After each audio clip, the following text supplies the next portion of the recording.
Hey guys, this is Debbie, and today we're going to talk about different consciousnesses. Why? Because it's been a theme that's been repeated during the downloads and the readings that I'm offering. So I'm going to begin taking some of the recurring messages and making them into concise little messages for you guys in case you find yourself in the same space. So, what do I mean by different consciousnesses? First of all, I'm going to talk about three of them: third dimensional consciousness, fourth dimensional consciousness, and fifth dimensional consciousness. Why? Because right now, as a collective conscious, we are shifting from a lower consciousness into a more elevated one. And that means that a lot of us are feeling triggered, exhausted, like we are bringing up emotions and beliefs that we haven't felt or thought in ages. It's disorienting, it is weird in our bodies. And if that's you, in any of those, this might account for that, including if you're noticing that you're shifting out of certain relationships, experiences, projects, and a lot is dying away and falling away. It doesn't mean that you're failing, it means that you're expanding. So here's what I mean. Third dimensional consciousness is when we are in a warrior mentality. We believe that there is something external to us that we get to overcome, whether it is a parent, an ideology, a partner, a boss. There is some evil that outside of us we must face and confront and liberate ourselves from. Fourth dimensional consciousness, and begin to notice which one resonates for you. Fourth dimensional consciousness is when we begin to activate the healer, meaning we realize that the external world is a mirror of our internal world. So we begin to introspect and we begin to heal ourselves. So if life isn't happening to me, life is happening from me, then what beliefs do I get to shift and heal and release? That's fourth dimensional consciousness.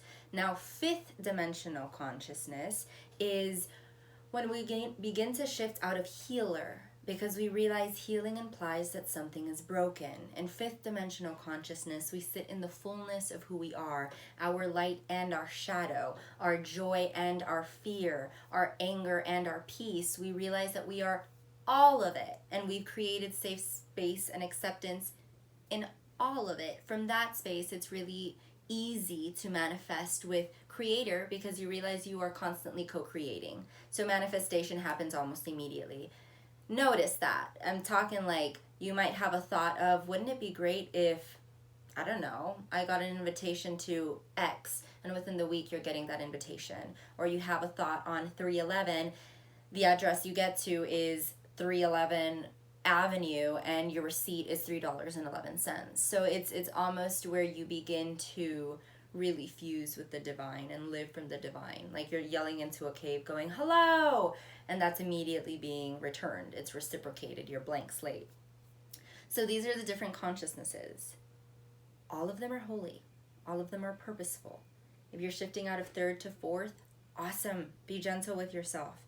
If you are shifting out of fourth to fifth, awesome. Be gentle with yourself.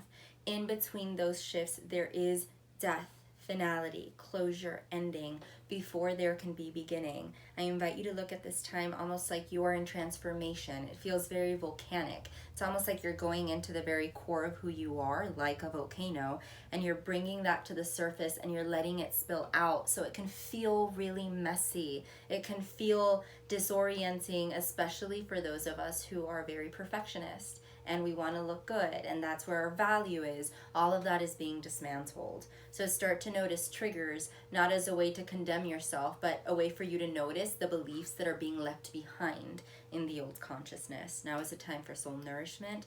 Now is the time to be a yes to yourself. So if you're angry, be a yes to your anger. If you're sad, be a yes to your sadness. If you're overwhelmed, be a yes to your overwhelm. And start catering your action around being a yes to yourself. Meaning, I'm tired. Yes. My action is going to be canceling dinner with Jennifer so that I can go home and rest. Like, this is really a time to start looking inward, to start nurturing inward, to hold space for you, and recognize that your mess is in the messy and that there's nothing wrong with it, and that just like the volcano spilling over, we don't exactly pull up a lawn chair to watch a volcano erupt. Like, we run.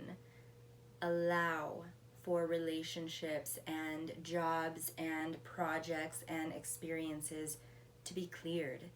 Because in that eruption is where the island is created. It's how it's created. It's how life begins. So getting that you are purging, you're clearing, it's messy, and it's what is going to give way to new creativity, new consciousness, new opportunities, new experiences, new relationships. This isn't punishing you. This isn't evidence of failure. This is evidence of expansion. The quicker you let the pieces fall away, the quicker you can shift into the next vibration. You're safe, you're capable, you're ready, you've got this, and you are supported. You can let go. Trust. All right, queens and kings, that's all for today. If you've got questions around this theme, or if you've got feedback or insights that you have learned along the way, drop them in the comments. I really believe that we rise together, so share your insights. I would love to hear from you and receive as well. All right, bye-bye.